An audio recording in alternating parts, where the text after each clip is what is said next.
Love Randy.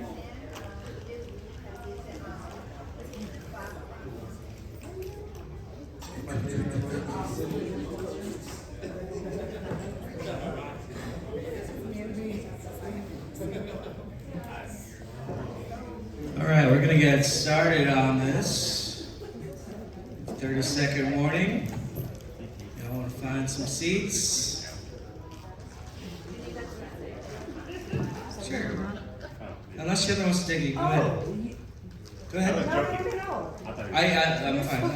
I'll sit next to Fred and keep him company. I saw Carol and I felt like Well, of course. I mean, that's the hottest seat in town is next to Carol. tell me. I'll make it up to you, I'm sorry. No, please. All right, to get things kicked off, my name is Gio Thompson. I'm from Boston. I've been a member of USBG since 2015. What an adventure it has been. It has taken me from the streets of Boston to around the world and doing fun stuff and to meet all you. And look, we're here in beautiful Atlanta, right? Atlanta, not hot. Not saying it. Fun fact about me, I currently live in Duxbury, Massachusetts, which is home to Island Creek oysters. If you all are into oysters, it's pretty good stuff. I love shucking a good oyster with some nice sparkling wine. And that's as fun as I get. Important announcements. You can see the exit locations are the same ones that you came in. They got those big exit signs you may have seen in your life. Location of restrooms. Many of you have already used them in different forms today. Location of coffee and refreshments are outside the door, as always. And again, big thing for us as an organization and planning and executing these events is building on our feedback to make sure that when you do get those follow-up emails after our summit this year, that you respond quickly and as honestly as you can, so we can build upon those things and do better or stay the same, because we're great, right? So first, I'd like to introduce our speakers today. First off, Stephen Karpinski is the U.S. brand ambassador for Mr. Black and brings a lifetime of knowledge in the coffee and cocktail world to his sole mission, to bring great coffee into the night. Stephen has previously served as the San Diego chapter president for 4 years, with additional service on the local board. All right, we have Ashley as well. Ashley Danella brings over 20 years of industry experience as a bartender, bar manager, beverage director, and brand ambassador to her role with Mr. Black. She believes fostering relationships and thoughtful mentorship are what drive the hospitality industry forward. Ashley loves the sense of community she's able to enjoy and create with her colleagues and guests. In the seminar, Stephen and Ashley will help you break through your concerns about public speaking and provide tips on how to own a room and kick off an evening with a good toast. All those things I could have used before giving this talk. Yep. So, anyways, I'll hand over the microphone and your entertainment and your time to our great speakers here. Enjoy. Appreciate it. Thanks, Jeffrey. This is gonna be like the first class of the whole conference. It is. You guys are bringing the energy, and hopefully we bring the same, right? So, hey, friends. I'm Stefan from Mr. Black, and I have a real quick favor to ask of you before we get started. Turn to the person sitting next to you and give them a high five. Yeah, all right. You all deserve it, you really do. You made it to the... Hey, let's get one. We made it to the afternoon sessions on the last day, and that's serious commitment, so I really appreciate all that. Now, after 6 years of leadership out in the West Coast in San Diego, there's a few things I've learned along the way. The real VPs are the people who show lots of love, show up, lead hard, listen to everyone, and somehow keep it all together without demanding some sort of a pat on the back. And that's really what it's all about, right? If that sounds familiar, it's all of you. So let's, raise a glass if you have one, and celebrate all of you who are out there in the world making it a little bit better every day. And what better way to raise a glass than one with a Mr. Black espresso martini, right? It's the perfect serve. It's bold and strong and great for meetings with friends or coworkers after work or with loved ones or, just cheersing and trying to not look so silly up in front of you all. So, cheers everyone. Thank you all for being here on the last day. Thank you USBG for having us. To making lasting memories. So good. Great, so I'm Stefan. As Jeffrey so mentioned, I spent many years in leadership on the West Coast, over 20 plus years behind the bar and hospitality for over 30, the last 6 of which I've been the US President, or US Brand Ambassador for Mr. Black.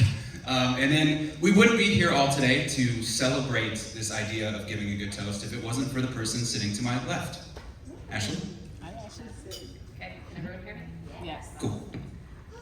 All right, my name is Ashley Janela, so I'm the Southeast Brand Ambassador for Mr. Black. I am based in Miami, so I do come up to Atlanta and travel a bit throughout the Southeast region. Thank you guys for having me on this little journey.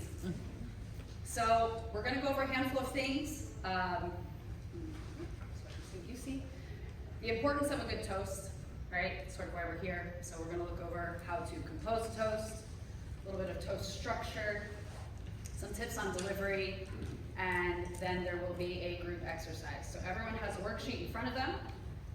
You can follow along on the worksheet as well as things that will be on the slides. It's going to be, one of your tools when we break you guys out into groups and have some little situational cards.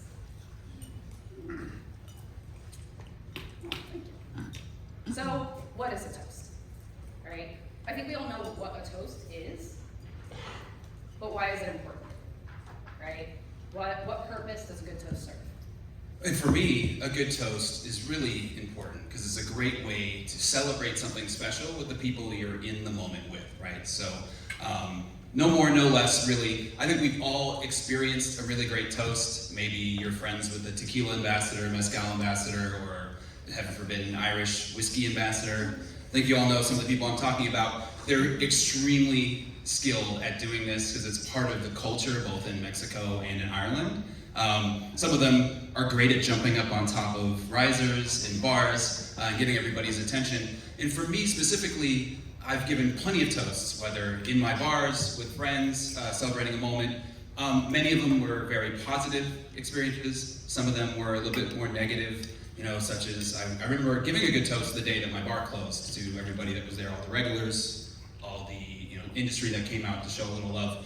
And that was a very important moment, a very sincere, memorable moment, even though it was more of a negative thing. So it's not always just a celebration. Sometimes it's a celebration of something sad, but we want to commemorate it with friends and loved ones. And I think that's really, really important. But the biggest thing here to keep in mind and to take away today is that a toast is for everyone, right?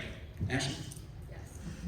So we could have taken this time to dive into the history of a toast, where it comes from, its origins, but personally, for me, I think that's A, boring, and B, any history that predates the internet, everyone's drinking, nobody's writing anything down. If you've been to any of my trainings, you've heard me say that. But all cocktails, entomology, all of that is really all up for interpretation. Depends on who you are, what brand you work for, what purpose it serves for you in that moment. So I'm gonna kind of leave that aside. I really like to drive a toast is for everyone. The one little history superstition that I want to address and kick out right now is that it is bad luck to toast with water or an NA beverage. I drink a lot of espresso martinis. I also drink a lot of water. You have a 50-50 chance of me, in the moment that you want to get everyone together, that I'm going to have a glass of water in my hand. And I've gotten really good at turning that attention, like that negative attention, away from me really quickly. Oh, is that going in and out? Yeah. Okay. So, sometimes people go to toast me and they're like, oh, no, it's bad luck to cheers with water. And I have one of two responses, and these are my gifts to you right out the gate. One is, I don't believe in bad luck. And the other is, I make my own luck. And this just quickly diffuses, turns the attention away from me and back to the host or the person that is about to make that toast. So can anyone tell me where they think that superstition came from? I'm so bad. Your mics. A wine purveyor. Yeah, brand person who wants you to enjoy their liquid. Yeah, we've been going through.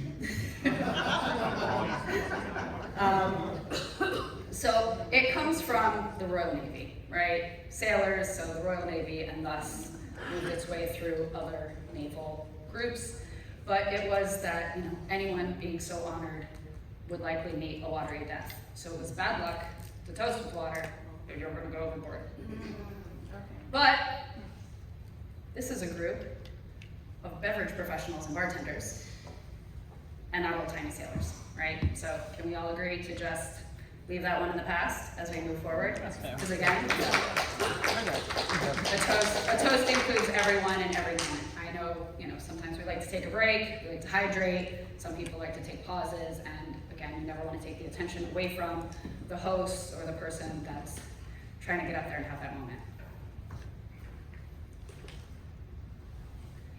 Raising a glass is universal.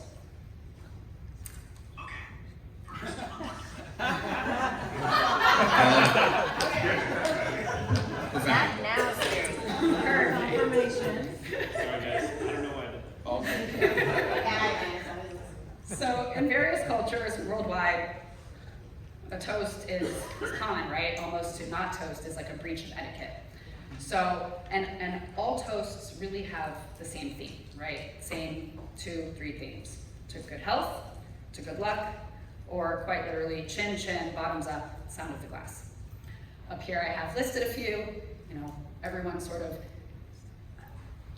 different brands, different people, you know, they have the cheers for the origin of where their brand is from, so I'm sure we've all heard a lot of these. I'm fluent in one language, but I know a traditional toast in probably 5 to 10 languages, right, just from those moments. But another thing, being in hospitality, one of my favorite things is always meeting people from all over, right, and hosting people in your bar, or having the opportunity to travel abroad and to meet people where they're from. And I feel like one of the first things that we learn in other languages is that toast, right? And you have that moment. Someone's at your bar and you go to have cocktails and they teach you how that, you know, they say cheers where they're from. And that's, I don't know, kind of one of my favorite things. I listed a few up on the board. Do you guys know any that are really fun, unique, that are maybe not up there? A good, like, toast that you love? I mean, I have a spin on the very classic para arriba, para abajo that we do in Spanish. Yeah. Right? So it's usually para arriba, para abajo, para centro, y para dentro, which is just up, down, center, and inside. But because of just how everybody kind of feels about life lately, I always change the last sentence to be para arriba, para abajo, para centro, y para carajo, which just means fuck it. And I always listen to really fun giggle, and it's like, yeah, actually, kind of, yeah, okay. My English grandfather used to always have one that was fun. It was a cross of commencement and collapse. So it's from the passing out and coming to and all the things we do. It is to me, it is to you. I love that. Yeah, it's awesome. I love it. Oh, Kayla. So a really good friend of mine, Paris, says this all the time. She goes, as we say in the stock market, shares. And as we say in the furniture business, shares. It's always fun, it's always cute, and we'll do them all together. Everybody just screaming, shares! Shares! It's crazy. So, like, I think it's funny. You have your hand raised. In the Balkans, it's Ibiga, which means bucket. It's also the name of where they're popular on brandy. So I feel like here in the U.S. we've used similar. it's universal. Yeah. It sounds better in other languages. It is. My favorite is champagne for my real friends, real pain for my sham friends. Also, yeah. So there's this very popular comedian from Argentina, like a YouTuber before YouTube, you know? And he says salud, but he said it in a weird kind of like Italian accent. So he says salute, but he screamed like salute. Yeah. So if you say that to anybody from like South America, that it's aware of that, you're gonna get a very nice giggle out of them.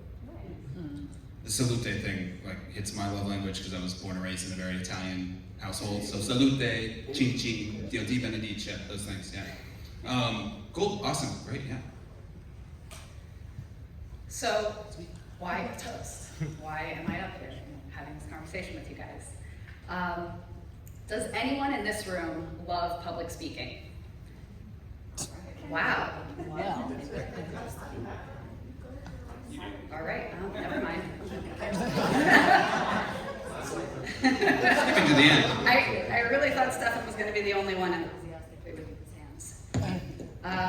Okay, well, I am just not good with this thing. It needs to be plugged in. Yeah. Okay. So, I think it's scary. Public speaking terrifies me. I am terrified right now in front of you guys, which is crazy, right? You're my peers. But, you know, for me, a toast, it was a way to think about public speaking, right? It doesn't need to be a high pressure moment. You're in the room with friends, you're in the room with peers. And, you know, a toast can just be dipping the toe into public speaking. You think about it, it has the same structure, right? It has a beginning, a middle, and an end. And it's just a lower risk way to get up and to kind of make that connection and find your voice. Behind the bar, you know, and I feel like maybe this is relatable, behind the bar, I had my bar persona. And I was very comfortable, very confident, you know, you kind of like, you're on stage and you work in the room. And then when I would clock out and I'm off the bar, I'm a bit more quiet, I'm a little more reserved, a little more introverted, you know, don't have that nice, safe barrier to stand behind. So, you know, it's thinking about just kind of finding a way to find your voice without that physical bar in between you. I went from being a bartender, bar manager, beverage director, and something that I really loved was, you know, working with my staff, educating them. You know, I felt like I really thrived in like the one-on-one moments, you know, and then when it came to even getting up to do pre-shift in front of 10 of my coworkers, my heart's beating out of my chest, and I'm like super nervous, and I'm like, I work with these people every day, like, it's, I'm telling them the 86 list of the specialists, and I'm freaking out, like, this is crazy. But, you know, that's how some people feel, and then, again, public speaking is a scary thing for a lot of people. As I was opening hotels and had much larger staffs, I was bringing in brand ambassadors from other brands to educate my staff, you know, do category trainings and everything. And as I'm watching them up on stage, I was in awe, right? In front of, you know, maybe like my 80, you know, bar team, floor staff, and they're just so composed, so confident. I was just in awe. I thought it was really, really incredible, and it was something that I admired and I kind of wanted to strive to do. So, you know, as we move through our careers and we try to figure out, okay, like what's next, right? From the bar, like maybe I want to go work for a distributor, or I want to work for a supplier, I want to be a brand ambassador, and what those things entail. I chose to go that route and to work for a brand. And as I'm being interviewed and it's, you know, what are your strengths, what are your weaknesses? And I'm like, public speaking, but I want to get better at it, right? I know it doesn't always get easier, but you get better at it. I hope I'm doing okay right now. But, you know, it was something I knew was a big part of the role, but something that I wanted to conquer. And so putting this together and having this topic, like I said, it was just a way to break things down, make it a little less scary, and dive in a sort of easier way to approach. So always just keeping in mind that the toast doesn't have to be that high pressure moment, right? It's as simple as just connecting with people that you already know.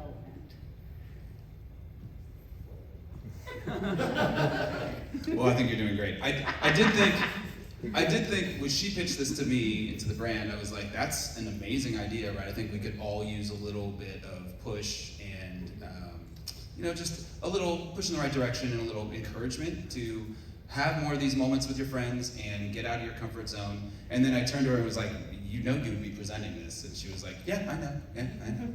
Yeah. So composing your toast, right? I think when you're composing a toast, you gotta kind of start with, what's the vibe? What's the vibe? Ask yourself a few questions. Who's in the room? What's the occasion? Is it using humor? Is it heartfelt?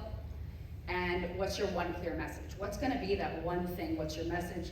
Who or what are you celebrating, right? What are you gonna use to have that moment of connection, to really bring it all together?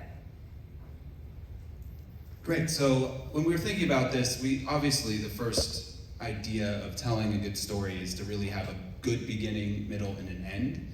So what really a toast is that 30-second, 40-second story with your friends or your coworkers or your peers. So we thought of this quick and easy toast structure for you all to keep in mind when you're developing a good toast. Number one is you want to grab people's attention, and there's many different ways to do this. Like I mentioned, there are people that'll get up on risers and grab somebody's attention. It could be as simple as a brand ambassador or a bartender just bringing you everybody something to cheers with, right? Whether it be an assortment of shots and NA beverages, whatever it might be, just giving everybody in the moment to grab somebody's attention, and then starting off strong, right? That's really what we're asking there.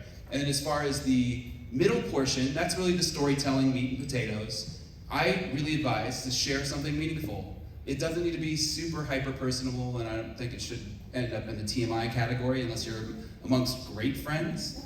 But yeah, if you throw something out from the heart, generally people are really going to enjoy that and remember that experience a bit more and connect with it. And then the last thing would be ending with grace, and I love this one. We'll get into it in a minute.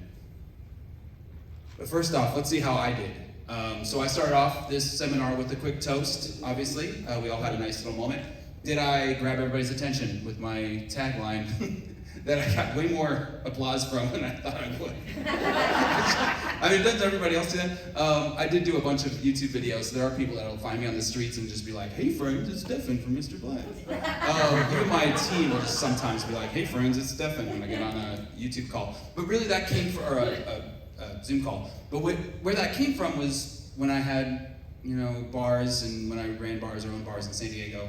That would be my greeting whenever anybody would walk in the door. "Hey friends, we'll be right with you." Or "Hey friends, come grab some menus," whatever it might be, order at the bar. And that idea that I had was a moment to share with them when they walk in to get that initial greeting, but also a reminder to me that everybody that's walking in might not be my friend, but I really want to try to make those friends and lasting impressions before they leave, right? So that was kind of where that came from. And then we all had that high five moment, which you guys crushed, by the way. That was, in my head, I didn't envision you guys to immediately just go.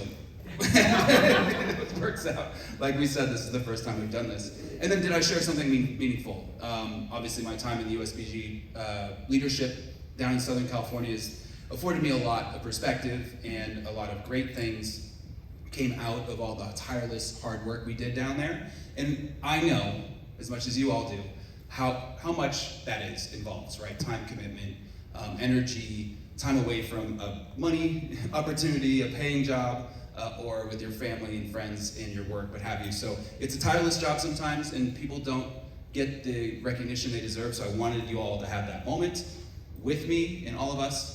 And then as far as ending with grace, I think this is, like I mentioned, so important. You've started out, you've grabbed everybody's attention, you've shared something meaningful, and everybody's really with you, and you gotta land that plane so that everybody feels good and they're all enjoying the moment together. So raising that glass and letting everybody know that the chat is coming to an end, obviously. I did that. I weaved in today's sponsor, Mr. Black, which happens to also be Ashley and I's employer, which is great. And then I tried to thank everyone, right? So thank you all for attending. Thank our sponsors, USBG, everybody, to make sure everybody knows that they're included. And once again, like we mentioned, a toast is for everyone. So I think I did okay. If I didn't, see me after class. So beginning with grabbing attention. Lots of different methods, right? Stefan immediately just projects, and his "hey friends" just shoots energy through the room and gets everyone just with them clapping, right? Some people are, like we said, will jump up on a table, jump up on the bar, tapping on a glass, whatever it is to just get all the eyes. I have a slightly different approach, again, being a little more reserved. I usually almost like jumping, I'm like, okay, now's the moment, all right. I'll grab my drink, tap a few people on the shoulder. I sort of do my, I recruit and list, my friends, okay, to then, all right, tap a few more people and just kind of more gently get the energy of the room, get everyone to kind of shift their focus, to quiet down, to turn the energy without it being me just kind of going fully out of character and shouting to get everyone. The people I know in this room are like, you would not do that at all. You would do it for me. But so kind of like taking that different approach to something that's definitely true to you and comfortable, right? To where you can, very importantly, be confident, right? So you want to be confident, you want to be mindful of your body language, but you want to have that good opening line and that great way to get everyone and turn that attention towards you or the speaker. Great, and then the meat and the potatoes of the whole toast would be sharing that meaningful moment, and this can be very simple. We've all been in tight quarters together, I'm sure. We've all spent lots of time either sitting at round tables, sitting in school classroom style, out at bars. You know, when I think about community, I think about seeing the same people every week in different settings at different events and sharing moments together. And then we all go, and it's like a rubber band, right? Like we all go do our things, we snap back, we go do things, and then we show up at another event. And the longer I do that, the more it used to be like, oh, I see you guys all the time or whatever. And now I really cherish those moments because you never know how long you have. Like I just relocated from the West Coast all the way to Brooklyn, and I miss all those people that I would see all the time, right? So taking a few moments to share with each other, I think is super impactful. And I hope if you leave with anything other than the positive idea of like, I can do this. The other thing is let's do it more and let's celebrate each other in the moment while we have them. So make sure you connect with the people that you love and that you appreciate with and tell them that. And if there's a fun story that you can share that isn't gonna embarrass the hell out of everybody, I advise you to do it, right? Because it brings us closer together when we all share those little moments together that people don't usually see. Like, oh, I can remember a time when Ashley and I were like planning to do this seminar thing, and we had a funny moment together, right? Like if it wasn't a weird thing, then you should share that stuff because it brings everybody closer. And make it personal. And then the last thing is ending with grace. Like I said, landing that plane. Make sure you're toasting whatever the occasion is, call it back out, call the person if you're toasting a specific person, and then absolutely thank everyone in the room, everybody that's around you, thank your host if there's a host, and thank your sponsor if there's a sponsor. You're landing that plane, making everybody that contributed feel really, really good at the end of that toast.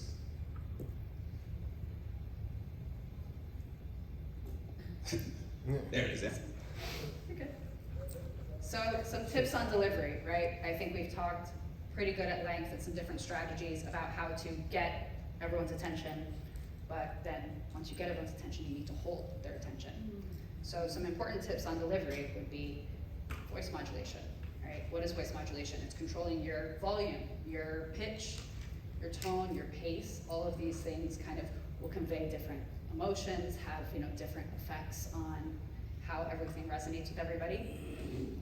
Makes it a little more engaging. Body language, posture, eye contact, facial expressions, spatial awareness, microphone awareness. That was spatial awareness, if you can hear. How to use the mic.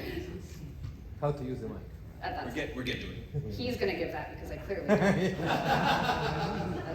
That one's not my forte.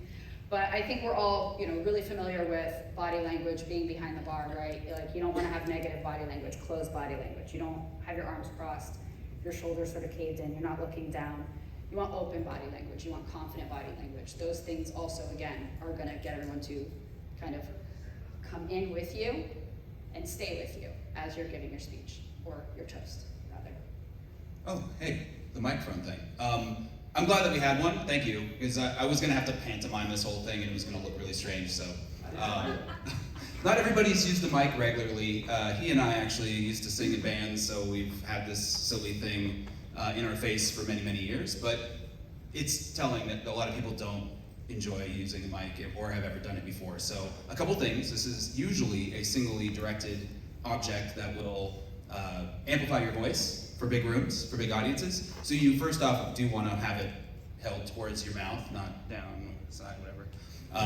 So that's important. Yeah, baby too pooping. And then you want to hold it at a comfortable distance, not too much. You can usually feel it out. If people are doing this, then you're definitely too loud. So be careful with that. And then if you're gonna adjust your inflection at any point, like, hey friends, you kind of want to pull it out a little bit so you're not yelling at people. If you have a really soft moment, you can bring it a little bit closer. That's how you use the mic.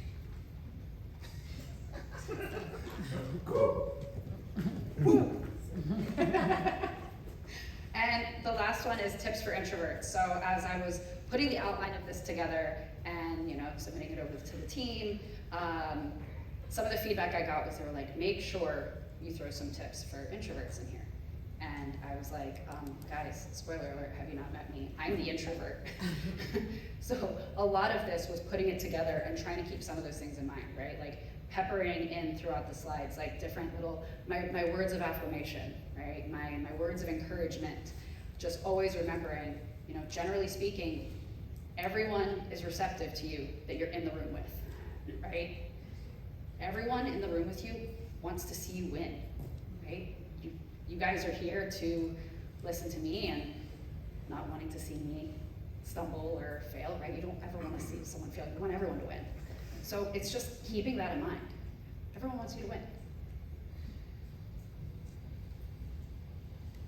You guys are gonna try it out. We're gonna do a little group exercise.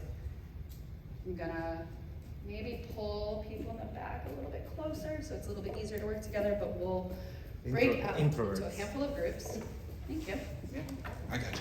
I have some situational cards, and you have worksheets in front of you that will help you just kind of use those little building blocks, make your beginning, middle, and end. I am going to assign who the toast giver is, and give you guys about 5 minutes, and then we'll go around the room and present them. This is gonna be fun. And as you do them, just make sure you kind of weave in the situation. Yeah? So, I guess we can do.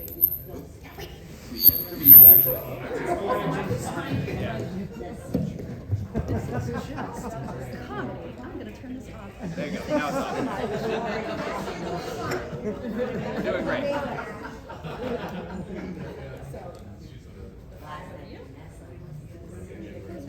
Oh, these three.